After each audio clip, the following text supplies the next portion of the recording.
Daredevil fans were out celebrating in the streets 2 days ago when the official Marvel site confirmed that Daredevil was canon to the MCU by including his Spider-Man No Way Home appearance immediately after the events of Season 3. However, it seems like Marvel didn't really like that and has now decided to remove any mention of Spider-Man No Way Home on the page. I don't know what's going on. I'm not sure if maybe they updated the page too soon and they're waiting to make a big announcement, or if it was a mistake and this is their way of saying that Netflix's Daredevil show isn't canon. But I really don't think that's the case, because why even update the page in the first place then? Or why bring the Netflix shows over to Disney Plus? Or more importantly, why bring back Charlie Cox as Daredevil in Spider-Man No Way Home and set him up to appear in Echo and She-Hulk and then star in his own project, which has already been confirmed, although that's titled Daredevil Reboot, if the show isn't canon. No matter what way you look at it, it's really weird, and seems like there may be some uncertainty and maybe even disagreement about whether or not Daredevil is canon over at Marvel Studios, which is in turn trickling down and causing confusion everywhere else. But like I say every time, it's up to you to decide if you want the shows to be canon or not. Unless we get official confirmation from Kevin Feige saying that the shows are or aren't canon, it doesn't really matter. Next, I don't understand why at this point, Marvel Studios doesn't just co-produce all of Sony's films like they have with Spider-Man. Venom Let There Be Carnage got a 58% on Rotten Tomatoes, Venom got a 30%, and Morbius currently has a whopping 16%.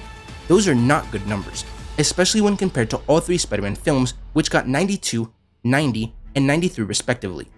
I don't even want to talk about what Kraven the Hunter is going to get if this trend continues, because you guys already know that I think the whole idea of making Kraven an anti-hero is stupid. But every time we get new information about Sony's movies and their plans, it just makes me more and more confused. Morbius director Daniel Espinosa has contradicted himself multiple times already on which universe Morbius even takes place in. And now, we just learned that Kevin Feige didn't even know about the Vulture post-credit scenes in Morbius, which explains why they made no sense. In an interview with Uproxx, Espinosa said, "The first thing that happened was that we had Michael Keaton because we were planning on doing this.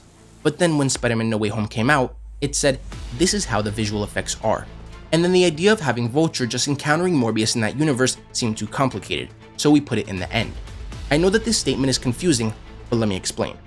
Basically what he said is that they plan on having Vulture just show up and appear at different points throughout the movie, which is why Vulture was in all the trailers but only appeared in the post-credit scenes. When they learned how Spider-Man No Way Home was going to transport the villains to the MCU, that messed up their plans, so they just shoved Keaton in a nonsensical post-credit scene. Had the team working on Morbius had any communication with Kevin Feige, like how Andy Serkis did with Venom Let There Be Carnage, the post-credit scene could have at least made more sense. Or, they could have figured out a way to include the original scenes with Vulture. And they had more than enough time to do so, because even Espinosa admitted that originally, Morbius was scheduled to release a full calendar year before Spider-Man No Way Home.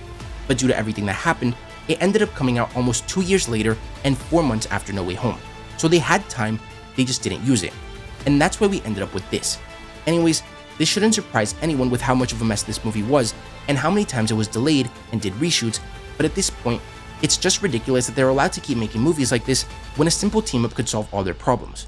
And lastly, while Loki was the highest viewed Marvel Disney Plus show in the first 5 days by far, according to Samba TV, Moon Knight beat every other show so far with 1.8 million households watching the first episode in the first 5 days after release. So currently, Loki is ranked first with 2.5 million, then Moon Knight with 1.8, The Falcon and the Winter Soldier also with 1.8, WandaVision with 1.6, and Hawkeye with 1.5 million households tuning in for the first episode. But let me know what you guys think about all this. Why do you think we haven't gotten confirmation on whether Daredevil is canon yet? Will you continue to support Sony Spider-Man movies if they don't change anything? And did you watch the first episode of Moon Knight yet? If you enjoyed the video, don't forget to like, comment, subscribe, and turn on post notifications so you will never miss another video.